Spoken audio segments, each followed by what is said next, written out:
Hello guys. कैसे हैं आप सब लोग। तो लास्ट लेक्चर में हमने डिस्कस किया था प्लानिंग के रिलेटेड कुछ टर्म्स। हमने देखा था प्लानिंग क्या होती है, प्लानिंग की कुछ हिस्ट्री देखी थी हमने, प्लानिंग के कुछ टाइप्स देखे थे। तो हम उसी प्लानिंग को कंटिन्यू करते हुए आज का लेक्चर शुरू करते हैं।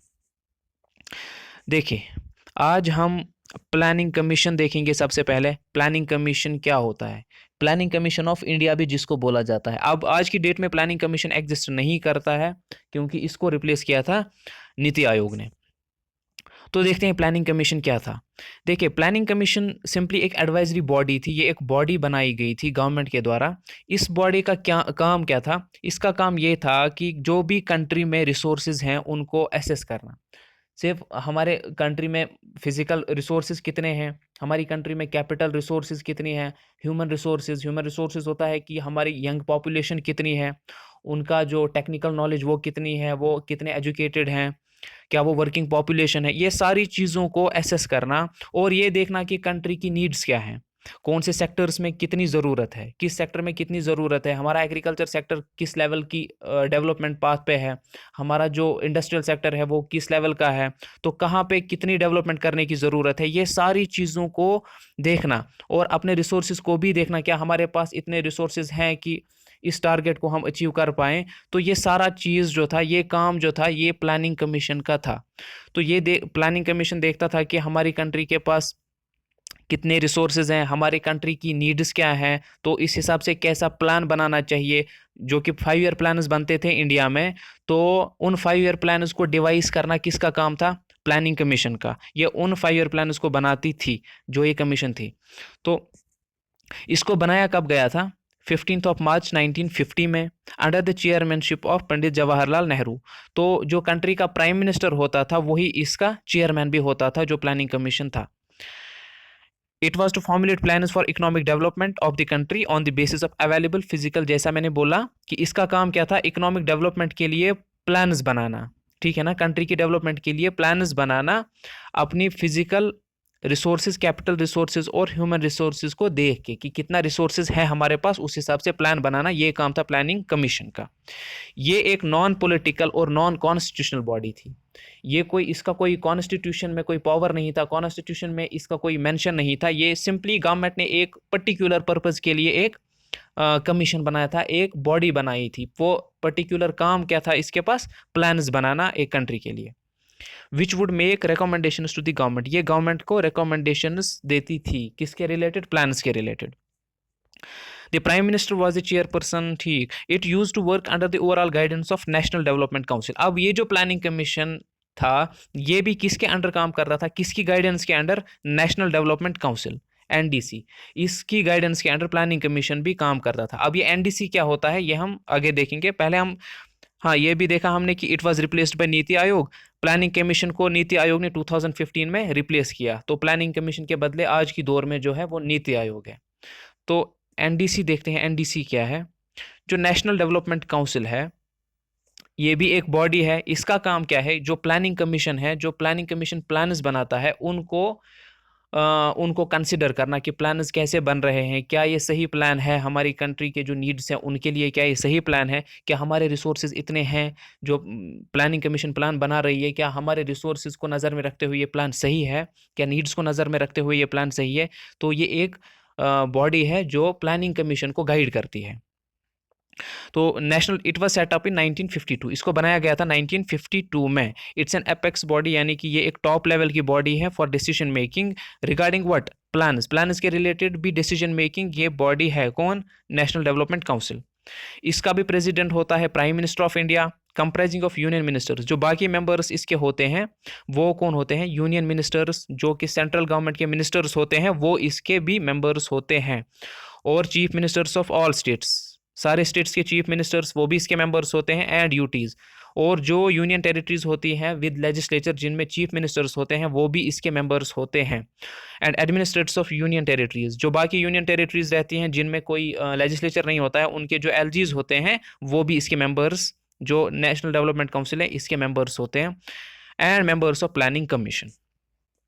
NDC is neither a constitutional body nor a statutory body. ये जो एनडीसी है ये ना तो कोई कॉन्स्टिट्यूशनल बॉडी है प्लानिंग कमीशन की तरह, जैसे प्लानिंग कमीशन का मैंने बोला आपको कि उसका कॉन्स्टिट्यूशन के थ्रू कोई पावर नहीं मिलता, उसी तरीके से जो नेशनल डेवलपमेंट काउंसिल है कॉन्स्टिट्यूशन के ज़रिए इसको कोई पावर नहीं मिलता, इसको कॉन्स्टिट्यूशन में मेंशन नहीं किया गया है।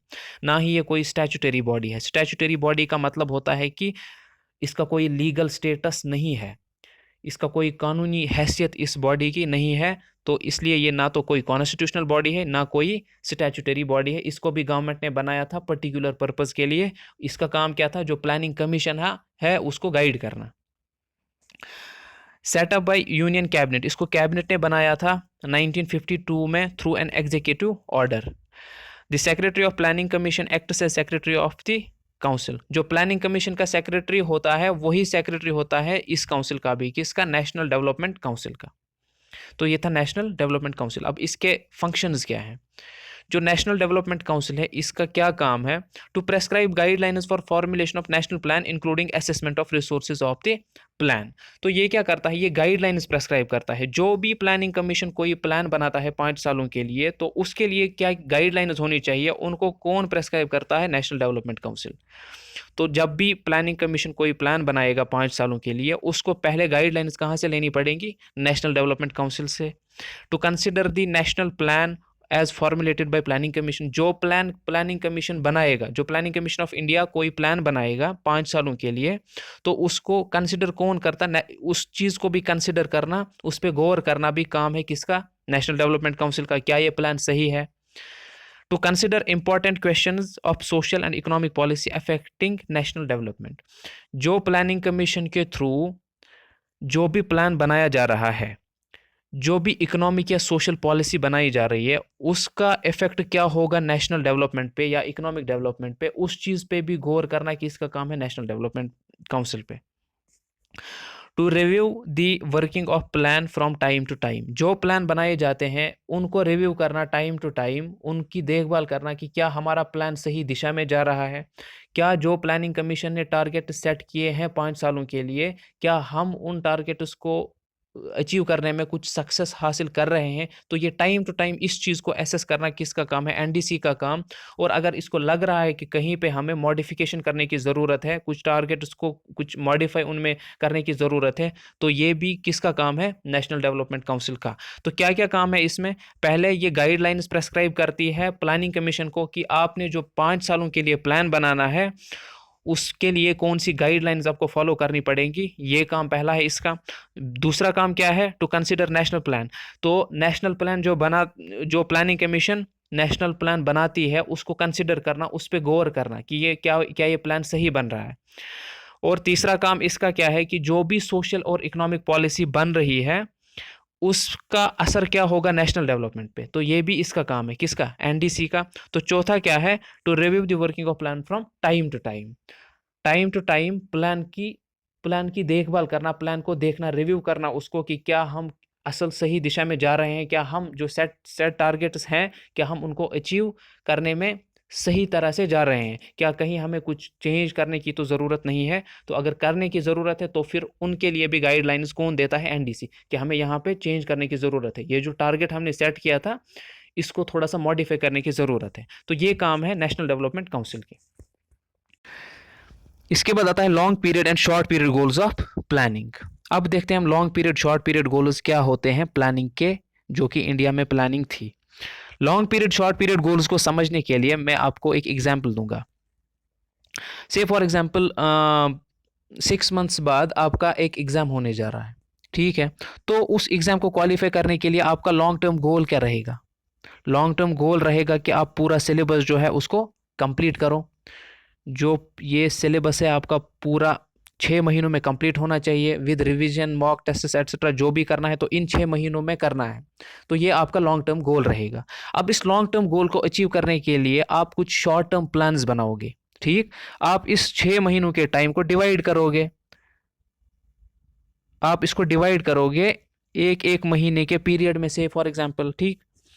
तो इन हर एक महीने में आप अलग टारगेट रखोगे। आप पहले महीने में बोलोगे कि मैं ये 3 सब्जेक्ट्स पढ़ूंगा, पॉलिटी, हिस्ट्री, इकोनॉमी। और जो आने उसके बाद वाला महीना है उसमें मैं ये 3 सब्जेक्ट्स करूंगा। उसके बाद ये 3 सब्जेक्ट्स, उसके बाद नोट मेकिंग, उसके बाद मैं रिवीजन एंड मॉक टेस्ट करूंगा लास्ट 2 मंथ्स में। तो ये आपके शॉर्ट टर्म गोल्स रहेंगे, ठीक है ना, शॉर्ट टर्म टारगेट्स रहेंगे कि पहले महीने में ये टारगेट, दूसरे में ये, तीसरे में ये, चौथे में ये, पांचवें में ये। तो इस तरीके से हर 6 महीने में के पीरियड में, एक एक महीने के पीरियड में आप अलग अलग टारगेट रखोगे। और इन टारगेट्स का मेन मोटिव क्या है, जो लॉन्ग टर्म आपका गोल है उसकी अचीवमेंट, ठीक है ना, उसको अचीव करना आपका असल टारगेट है। लेकिन उसको अचीव करने के लिए आपको शॉर्ट टर्म टारगेट्स बनाने पड़ेंगे। इसी तरीके से हमारी प्लानिंग में भी होता है। क्या होता है कि लॉन्ग टर्म गोल होता है प्लानिंग का। ऑब्वियसली लॉन्ग टर्म गोल क्या होगा एक इकोनॉमी का, यही कि हमारी जीडीपी बढ़े, हमारा जो एम्प्लॉयमेंट है वो बढ़े, ठीक, हमारा जो इंफ्रास्ट्रक्चर है, रोड्स की डेवलपमेंट हो, हमारे हॉस्पिटल्स की डेवलपमेंट हो, हेल्थ केयर सिस्टम ठीक हो, इकोनॉमी में इक्वल डिस्ट्रीब्यूशन ऑफ वेल्थ हो, कोई ज़्यादा गरीब ना रहे, अमीर और गरीब में ज़्यादा फ़र्क ना रहे, ठीक है ना। तो ये चीज़ें सारी क्या होती है ना, ये लॉन्ग टर्म गोल्स होती हैं एक इकोनॉमी की। सिमिलरली इंडियन प्लानिंग सिस्टम में भी यही था कि लॉन्ग टर्म गोल्स ये थे।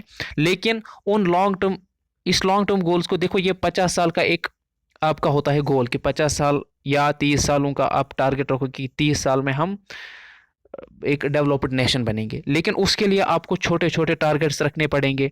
जैसे इंडियन कंटेक्स्ट में 5 ईयर प्लान्स बनते थे, तो 5 ईयर का अलग टारगेट है, अगले 5 ईयर का अलग टारगेट है।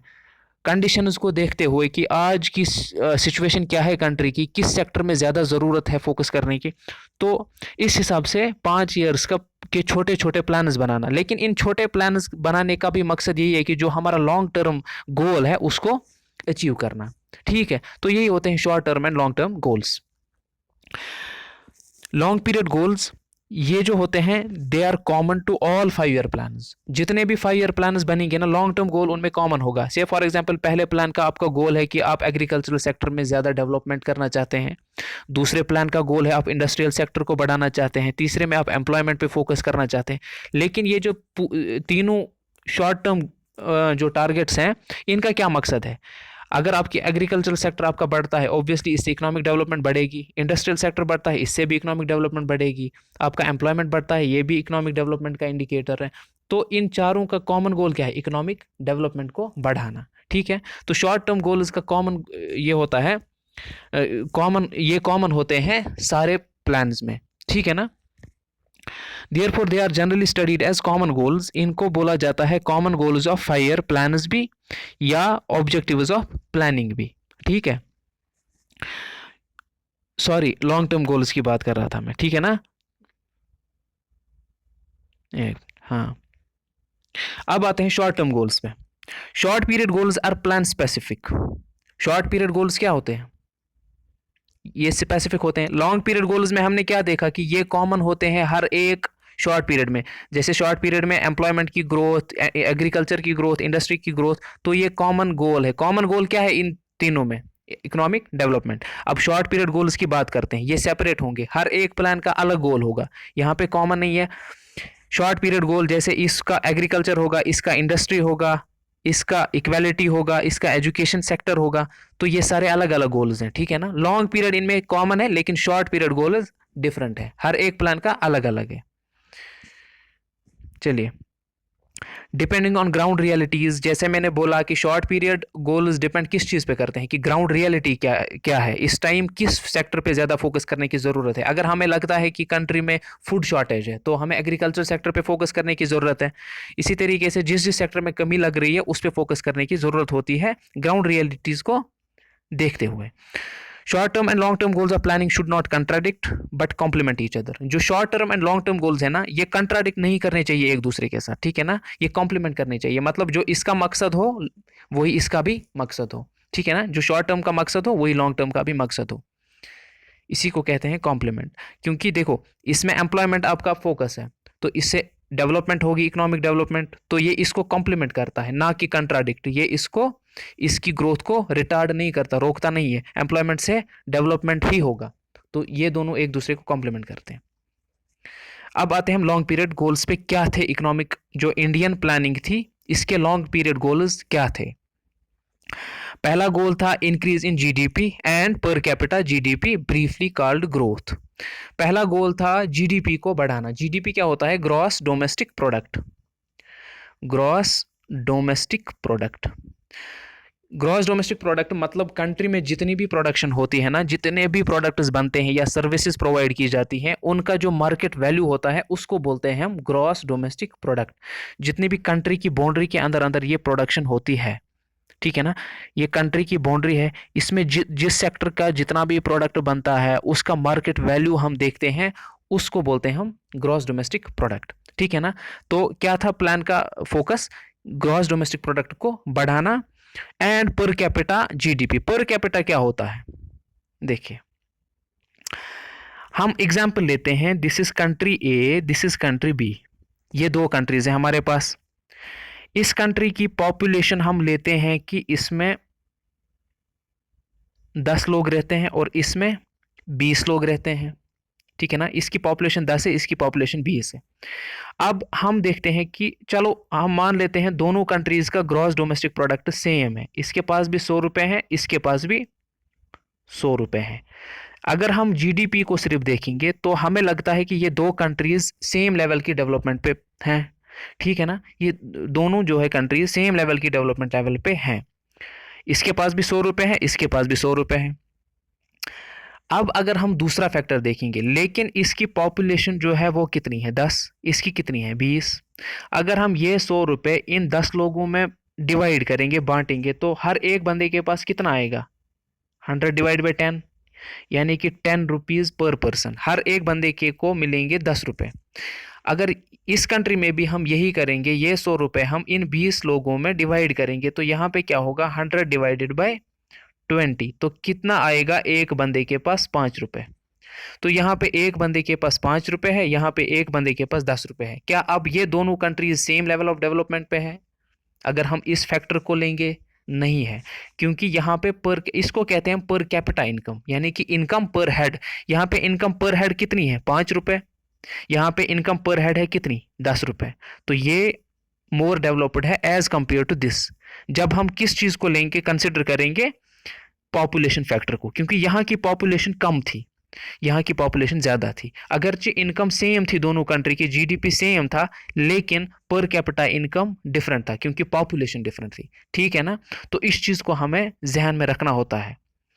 किसको? पॉपुलेशन फैक्टर को। तो जीडीपी जो ये जो पर कैपिटा इनकम होता है, ये किसके बराबर होता है? GDP, GDP divided by population.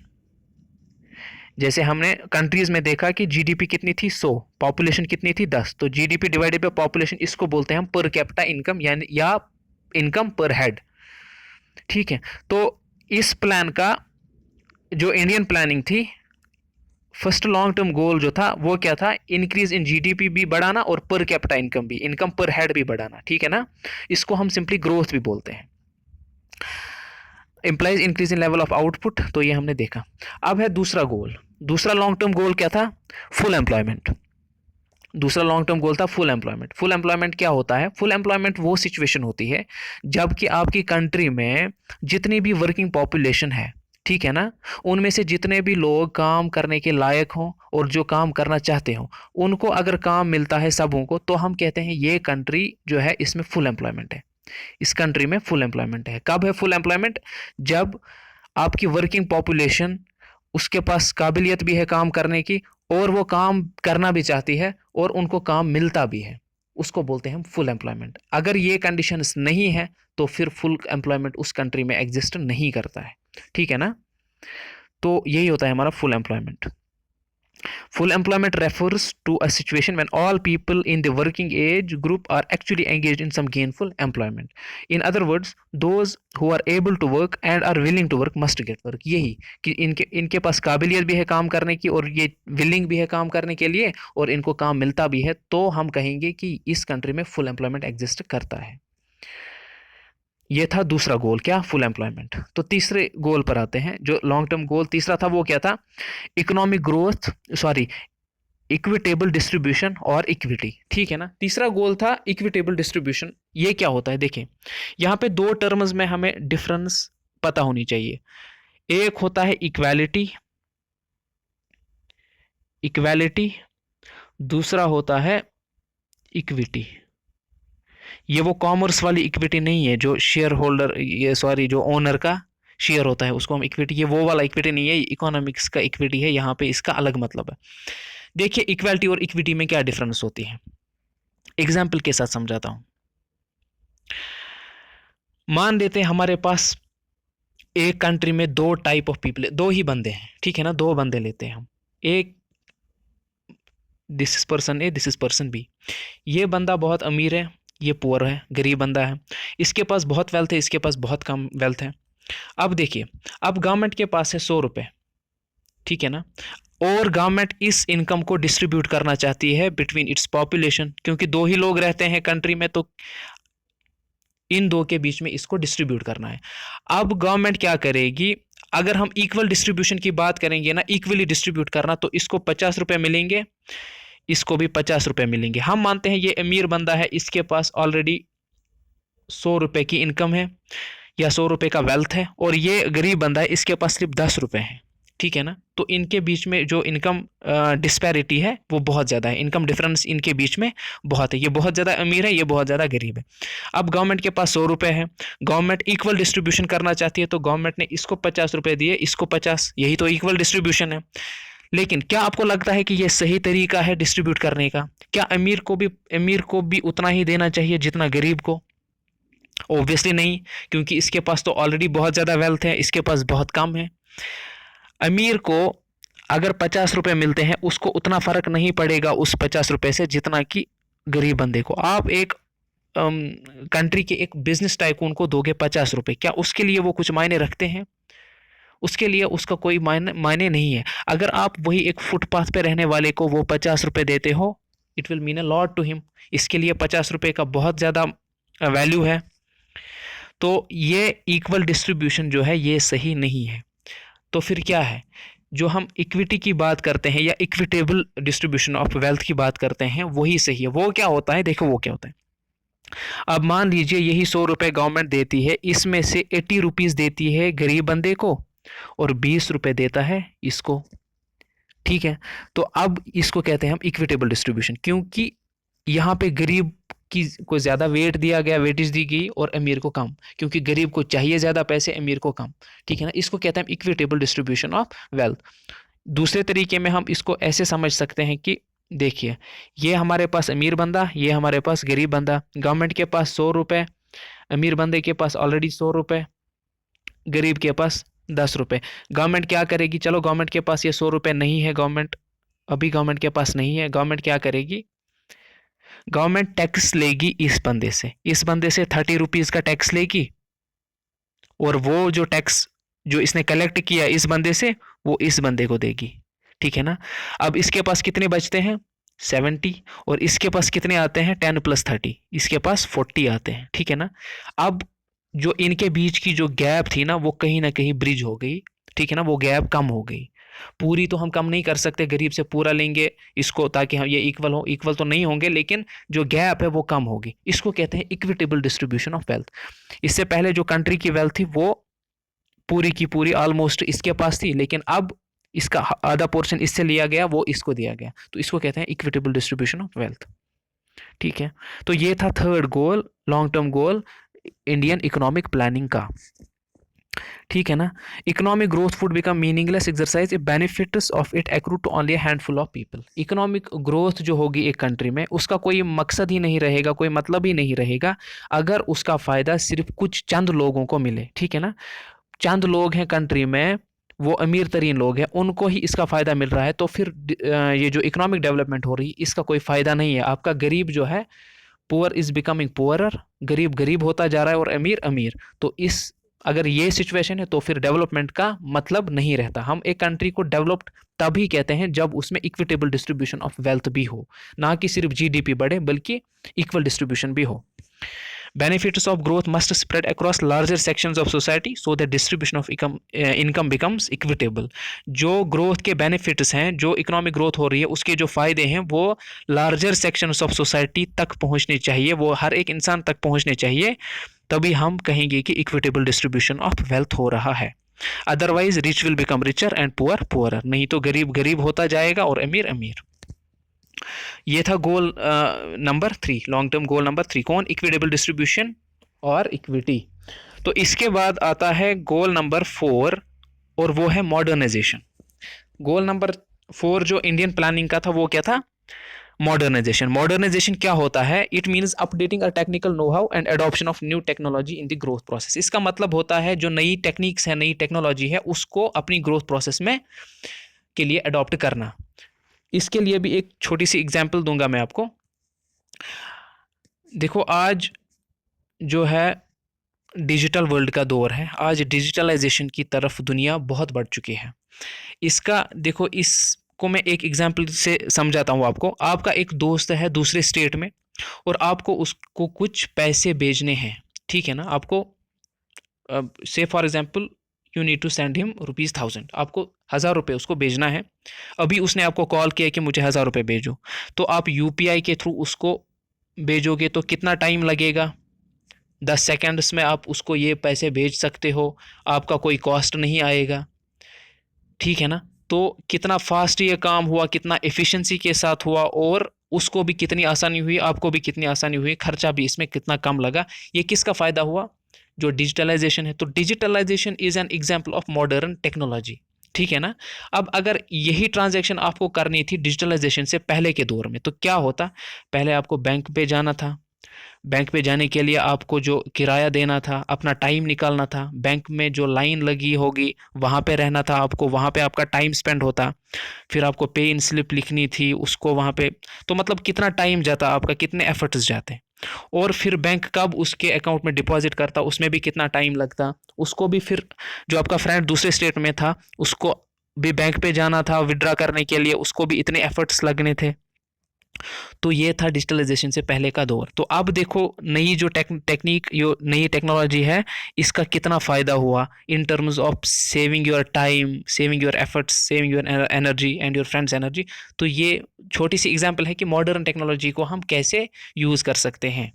तो जो आपका टाइम अब बचा इस चीज़ में, इसको आप किसी प्रोडक्टिव यूज़ में कर सकते हैं, प्रोडक्टिव पर्पज़ के लिए आप यूज़ कर सकते हैं, इस टाइम को स्पेंड कर सकते हैं। तो ये डिजिटलाइजेशन, ये सॉरी जो नई टेक्नोलॉजी को अडॉप्ट करना है, उसका फ़ायदा यही है। तो ये क्या था हमारा goal number 4, modernization. Modern techniques को अपनी प्रोडक्शन प्रोसेस में यूज़ करना। जैसे ग्रीन रेवोल्यूशन की बात, अगर ग्रीन रेवोल्यूशन देखें इंडिया में, दिस इज़ एन एग्जाम्पल, ये एक अच्छी एग्जाम्पल है मॉडर्न टेक्निक को यूज़ करने की। ग्रीन रेवोल्यूशन में क्या हुआ कि गवर्नमेंट ने क्या किया, हाई यील्डिंग वेराइटीज़ जो है सीड्स की वो लाई, इरिगेशन जो इरिगेशन सिस्टम है उसमें डेवलपमेंट की। बहुत सारी डेवलपमेंट किस चीज़ में की? एग्रीकल्चर सेक्टर को बढ़ाने के लिए नई नई मॉडर्न टेक्निक्स, मशीनरी मॉडर्न लाई गई, ट्रैक्टर्स लाए गए वगैरह। तो इस चीज़ से क्या हुआ कि इंडिया जिस फूड ग्रेन का इम्पोर्टर था, उसकी प्रोडक्शन इतनी बढ़ गई कि एक तो इंडिया सेल्फ सफिशिएंट हो गया, उसके अलावा इंडिया का सरप्लस भी हुआ फूड प्रोडक्शन में, और इतना सरप्लस हुआ कि इंडिया नेट एक्सपोर्टर बन गया, ठीक है ना? इससे पहले इंडिया जिस फूड ग्रेन को इंपोर्ट करता था बाकी कंट्री से, अब नई टेक्निक को यूज़ करके इंडिया की प्रोडक्शन इतनी बढ़ गई कि जो फूड ग्रेन्स इंपोर्ट होते थे उनको अब एक्सपोर्ट करने की काबिलियत आ गई। तो ये किस वजह से हुआ? नई टेक्निक, नई टेक्नोलॉजी को अपनी ग्रोथ प्रोसेस में, एग्रीकल्चरल प्रोडक्शन में अडॉप्ट करने से, ठीक है? तो गोल नंबर 4 था ये हमारा मॉडर्नाइजेशन, ठीक। अब गोल नंबर 5 है, लॉन्ग टर्म गोल नंबर 5 क्या है वो? Self sufficiency. सेल्फ सफिशिएंसी का मतलब है सेल्फ डिपेंडेंस, ठीक है ना? खुद मुख्तारी जिसको हम कहते हैं। सेल्फ डिपेंडेंस मतलब आप जो चीज़ें बाहर की दुनिया से इंपोर्ट करते हो ना, वो चीज़ें आप खुद प्रोड्यूस करो तो आप सेल्फ डिपेंडेंट कहलाओगे। सेल्फ डिपेंडेंस की जब बात आती है ना, तो यूजुअली हम फूड ग्रेन्स में सेल्फ डिपेंडेंट होना चाहते हैं सबसे पहले, क्योंकि फूड ग्रेन जो होता है ना, ये आपकी वेरी बेसिक नेसेसिटी होती है, ठीक है ना? बहुत ही इंपॉर्टेंट बेसिक ज़रूरत है आपकी फूड ग्रेन। खाना तो आपने खाना ही है ना। तो अगर आप फूड ग्रेन्स के लिए ही डिपेंडेंट है बाहर की दुनिया पे, तो फिर आप बहुत वल्नरेबल है, आपको बाहर की दुनिया पे बहुत ज़्यादा डिपेंडेंट रहना पड़ेगा। तो फूड ग्रेन्स में एटलीस्ट आप चाहोगे कि आप सेल्फ डिपेंडेंट रहो। तो सेल्फ सफिशिएंसी गोल नंबर 5 था इंडियन प्लानिंग का, कि हम डिपेंड रहे किस चीज़ पे? डोमेस्टिकली प्रोड्यूस्ड गुड्स पे। जो कि हम अपनी कंट्री में गुड्स बनाए उन्हीं पे हम क्या है डिपेंडेंट रहे। जो चीज़ें हमें चाहिए हम उनको डोमेस्टिकली प्रोड्यूस करें, अपनी कंट्री में ही प्रोड्यूस करें, ना कि हमें उनको इंपोर्ट करने की ज़रूरत पड़े बाकी कंट्रीज से। पर्टिकुलरली फूड ग्रेन्स, स्पेशली जो है फूड ग्रेन्स में हम सेल्फ डिपेंडेंट हो। This goal was accorded A high priority during first 7 plans. इस गोल को बहुत ज़्यादा अहमियत दी गई पहले 7 प्लानों में। जो पहले 7 5 ईयर प्लान्स आए ना, उनमें सबसे ज़्यादा बहुत ज़्यादा इंपॉर्टेंस दी गई किस चीज़ को? सेल्फ डिपेंडेंस को। ठीक है ना। तो ये थे हमारे 5 लॉन्ग टर्म गोल्स। क्या था? Increase in GDP and per capita, full employment, आपका इक्विटेबल डिस्ट्रीब्यूशन और equity, modernization and self sufficiency. ठीक है। तो अब आते हैं हम brief description of 5 year plans की तरफ। मुझे लगता है कि इसको हमें दूसरे लेक्चर में पढ़ना पड़ेगा, क्योंकि इस लेक्चर के लिए मुझे लगता है इतना काफ़ी है और ये बड़ा भी हो जाएगा। ठीक है, तो मिलते हैं फिर अगले लेक्चर में, वहाँ पे हम 5 ईयर प्लान्स को डिस्कस करेंगे। ओके जी, टेक केयर।